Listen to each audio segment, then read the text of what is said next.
and again, and you heard this from the FBI, and they're still conducting interviews and looking at this. It even just affirms to me that this was a failure. We should have had better protection for the protectee. We should have had better coverage on that roof line. We should have had at least some other set of eyes from the Secret Service point of view covering that. That building was very close to that outer perimeter, and we should have had more of a presence. And so as far as the timeline of him running back and forth, I know the FBI has provided a bit of a chronology as well, and so I'd have to go back and look at that. But the bottom line is this, David. This was a Secret Service failure. That roof line should have been covered. We should have had better eyes on that. Thanks, Director. We're going to go to the Washington Post. Carrie Stein. Yeah, thanks so much for doing this. I have just a quick follow-up. Can you describe, you said there were 100 calls for support. Who those calls came from and what those looked like? And also, moving forward, do you anticipate, and if so, what any different changes in protocol between how Secret Service communicates or works with local law enforcement specifically as they work to secure events or other things? Yeah, thank you for that question. So with regards to calls for support, it was a very hot day that day. There was a lot of not only EMS type of calls to address people, but there were people that needed some other type of law enforcement assistance. This happens, candidly, happens a lot at outdoor rallies, where especially on hot days. So there was a lot of traffic, radio traffic on the local net about, hey, I need EMT here. So there was a lot of people that were needing assistance. With respect to the interoperability, so one of the things that I've directed is I've commissioned a task force. And that task force is going to be leveraging the resources of the Department of Homeland Security. It'll be co-chaired in all likelihood by someone from the Secret Service and someone from CISA. And I think we're also going to bring in some state and local law enforcement. The interoperability challenge, it's not an easy fix. It's not as simple as just trying to figure out the local frequency of the agency you're working with and then piping that into your radio network. It requires a substantial technical fix. In the meantime, before we can get to that, what I need to have is I need to make sure that our folks, when they're out there, we use a counterpart system. On the day in Butler, we had a Pennsylvania State Trooper in our security room.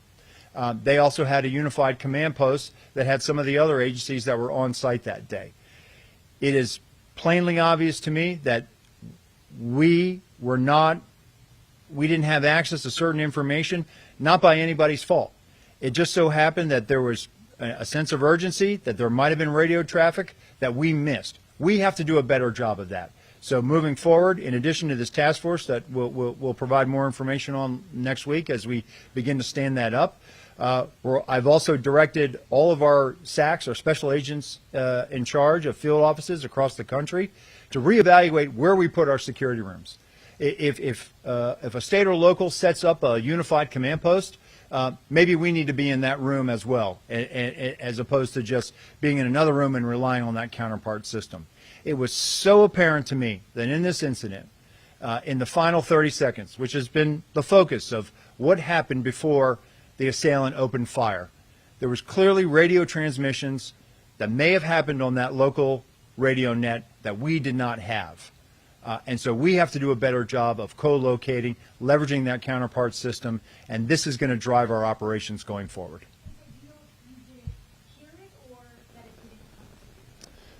We did not. It did not make it over to us. Or whether we did not hear it, it just did not make it over to us. It did not make it to us. And I go back to my opening statement where the members of the detail, they did not.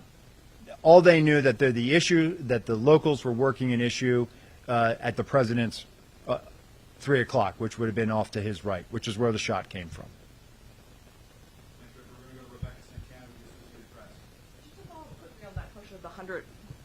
To clarify on the 100 calls that you got roughly that day, I understand a lot of them were heat related. How many specifically were suspicious people? Was this the only call, the eventual shooter that was a suspicious character? And then also can you clarify, did you guys have a drone on site? did you try to use it? And if not, like, why did you not use the locals' offer of a drone? Sure. So as I understand it now, based on the information I have, there were other calls of suspicious individuals. And your other question was about drones? About the drone. Drones. You had Yeah. a drone on site, it was a Secret Service drone, and what was the reason you couldn't Sure. use it? And then also, there was this offer from the locals, somebody had a drone. Right. Why was that? So we did not have a drone on site. We did not put a drone up.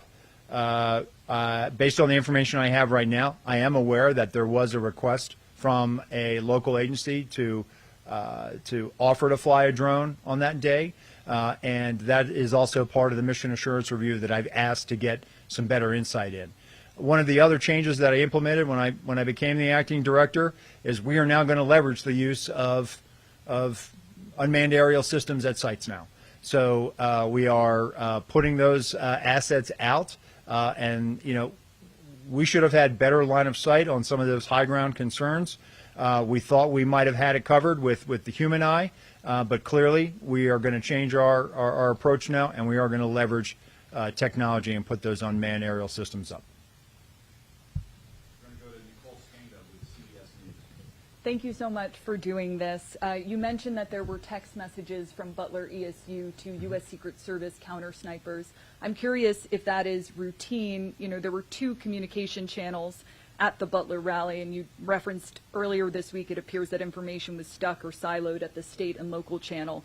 What was the plan to relay information from locals to the Secret Service initially? What is the protocol? And I just have one follow-up. Sure. So, Nicole, we use that counterpart system, right? And so the teams, especially on the tactical side, when it comes to the tactical, our counter-assault team, they actually had an embed with them from the local TAC team.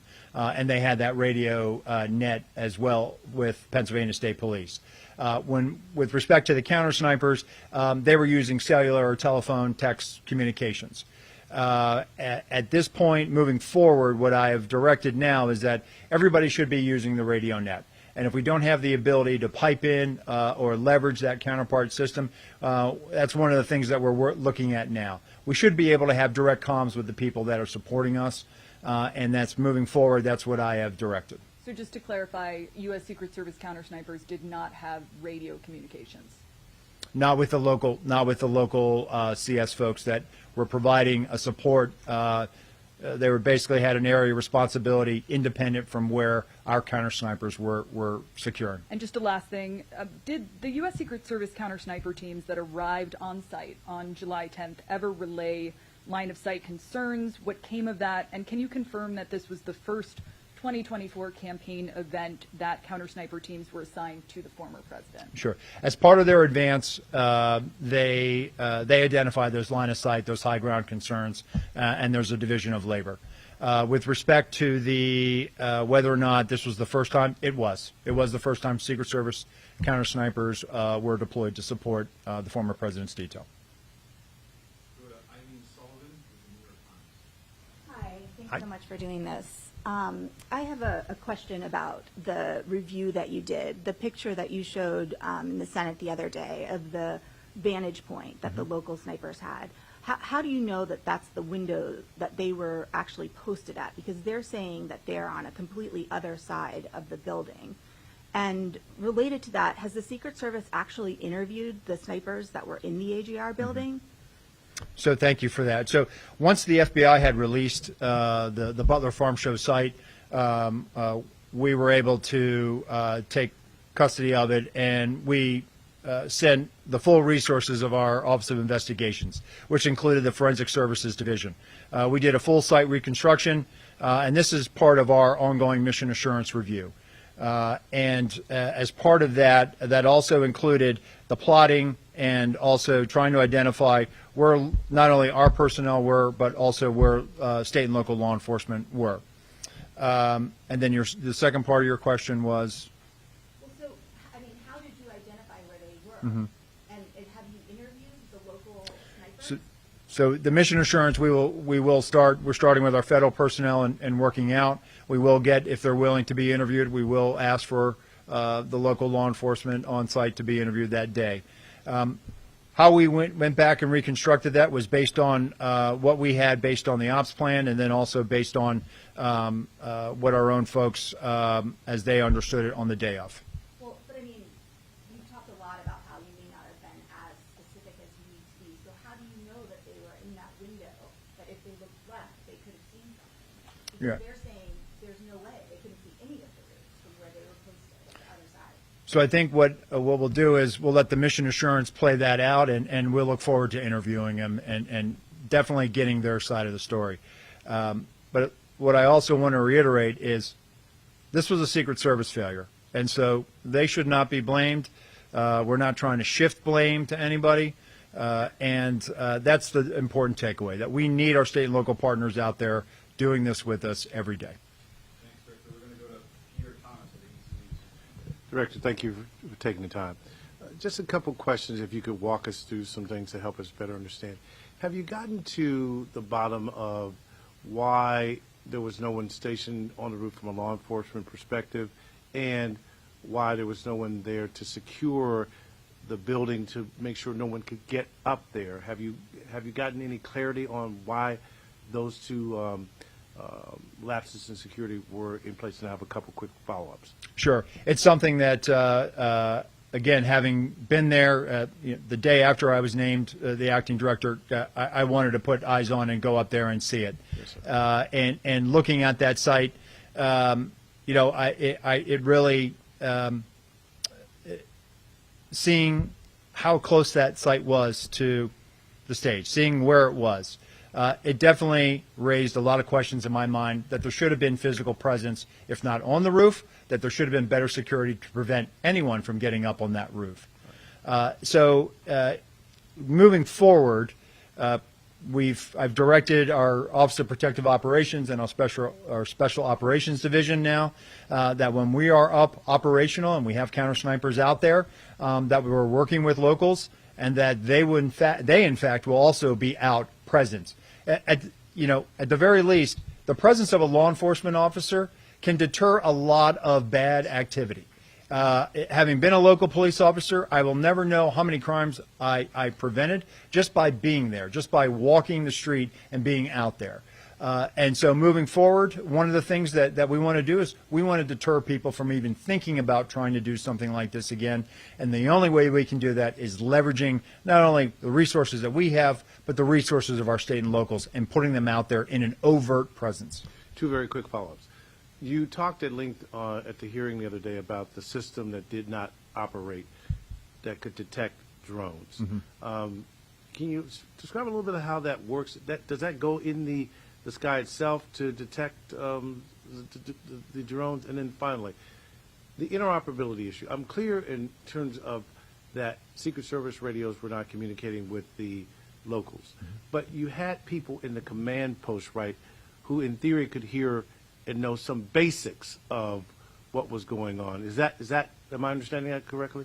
So with respect to the counter UAS, Pierre, I don't want to get into too much sensitive information, but what I can tell you is it allows that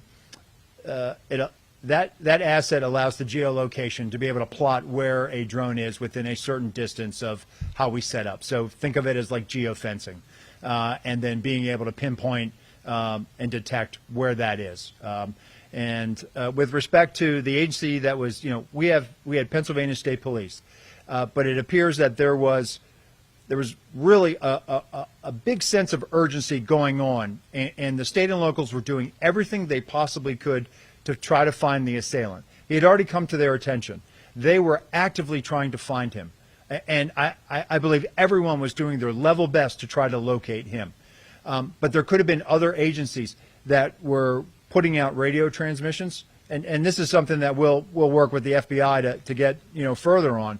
But those radio transmissions might have just been back to the unified command post and maybe not have made it over the Pennsylvania State Police there. But that's something that we're going to look into, and definitely something that we are moving forward. We definitely want to remedy this going forward. But your Secret Service personnel in the command post had some sense that something was going on based on what they were being told about the radio set. Yes, that they were working an issue at the 3 o'clock of the stage. We'll go to Andrew Goodsworth with Reuters. Thanks for doing this. I wanted to ask you about changes moving forward. Former President Trump has said he wants to continue having outdoor rallies. What specifically will be different at the next rally that wasn't the case in Butler? And if I could ask a follow-up to, do you have information in the 30 seconds after the gunman was confronted on the roof by a local law enforcement officer that there were local law enforcement trying to communicate with the Secret Service that there was someone on the roof with a gun and that transmission was the one that was missed? Okay. So with respect to the former president wanting to get back out there, listen, it's a campaign season, right? Candidates want to be out there. They want to be, whether it's an indoor site or an outdoor site, it's on the Secret Service to make sure that we create a secure environment. Listen, we identify challenges, we identify concerns, and then it's on us to figure out what we need to do to mitigate that. So if there are going to be future campaign rallies outside, it's going to be on us to make sure that we are providing all of the assets and resources to make sure that those sites are indeed secure. With respect to the radio transmissions,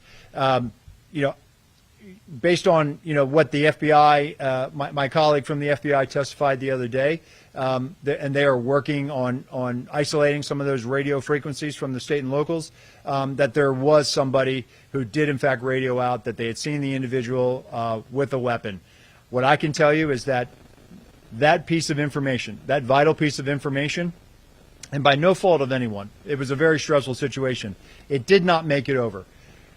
Our detail, our counter snipers, everyone that was there that day, were operating under the assumption and under the last bit of information they had received that there was an issue that the locals were working at the 3 o'clock. That's the bit of information that we had, not anything about a weapon.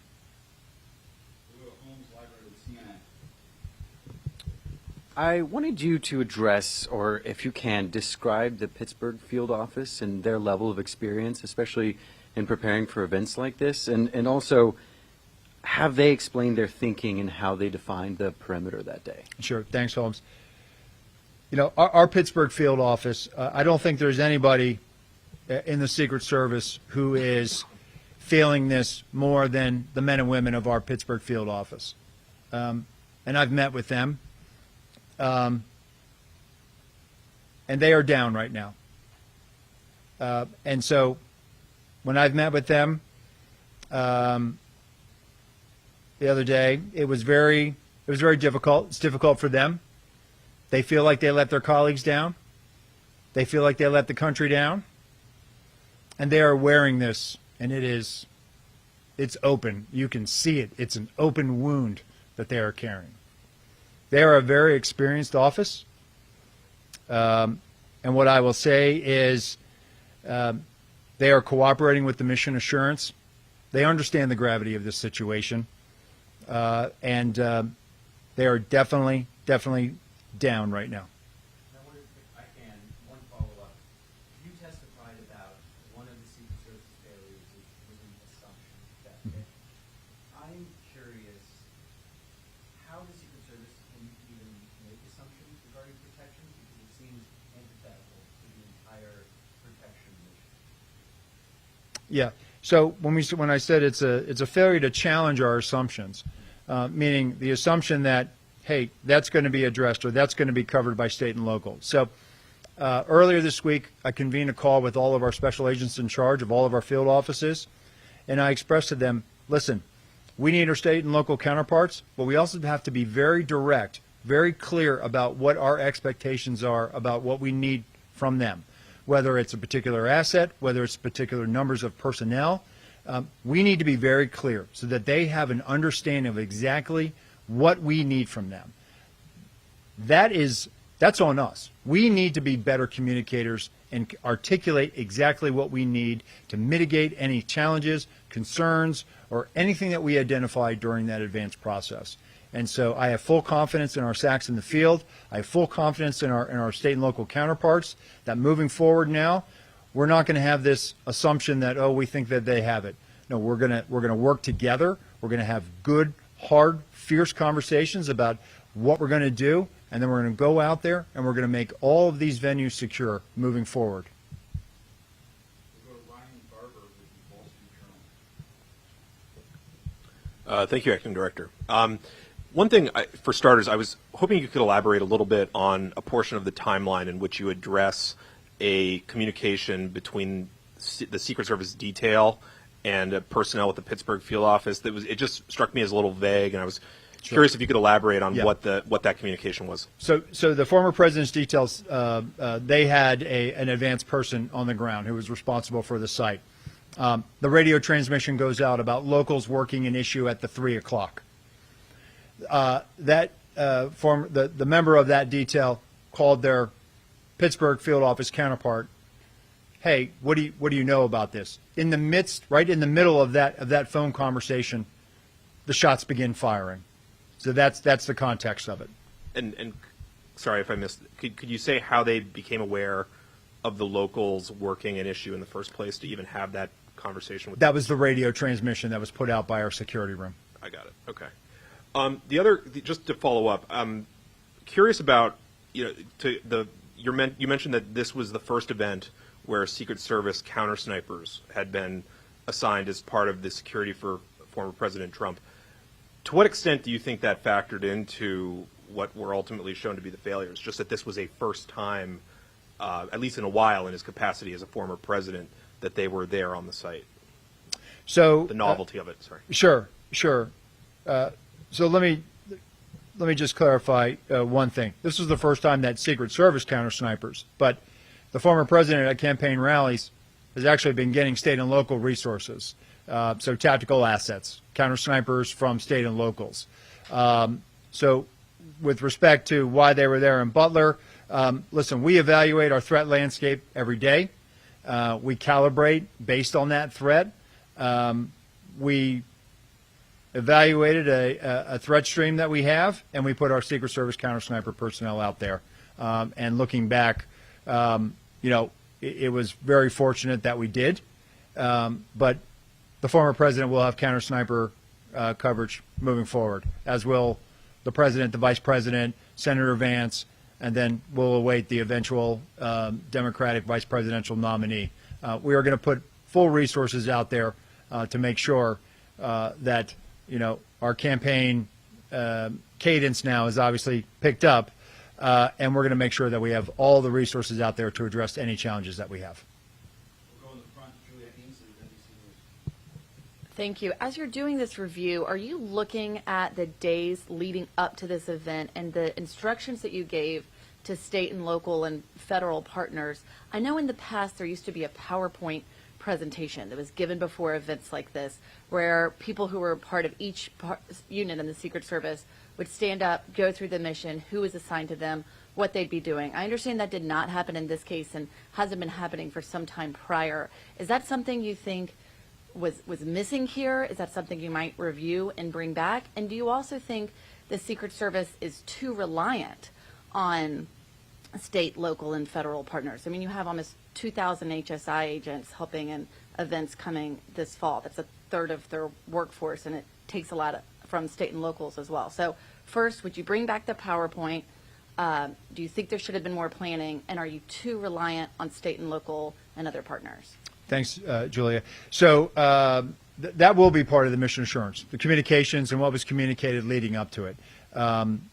What I can tell you now, based on information I have, is there was, and what you're referring to is what we call a police meeting, where we bring all the agencies together that will be directly supporting a particular visit. We know that there was a police meeting. We know that there were agencies from the various jurisdictions were present. The ones, and when I say that, the ones that were the primary ones identified with providing support and were going to be involved in the advanced planning process, meaning they were going to provide a counterpart, kind of like what you said, the PowerPoint. If you're going to be conducting the site, this is Special Agent so-and-so, and here's their contact info. And then usually at the end of that meeting, everyone kind of goes off and they form up and they go over, how they're going to go out and do the walkthroughs and identify some of the things. Based on the information, I don't know about the PowerPoint. I can tell you that there was a police meeting. With respect to the PowerPoint, I certainly think that visuals are always good. I think that if we're not using it, we certainly will. But that goes back to my direction that we have to be very specific about what we're communicating and what our expectations are moving forward. With respect to the reliance on state and local law enforcement, listen, there are 700,000 full-time law enforcement officers, over 700,000 full-time law enforcement officers in the United States. The majority of prosecutions in the criminal justice system in the United States are done by state and locals. That's a result of criminal investigations that they do every day in their communities to keep them safe.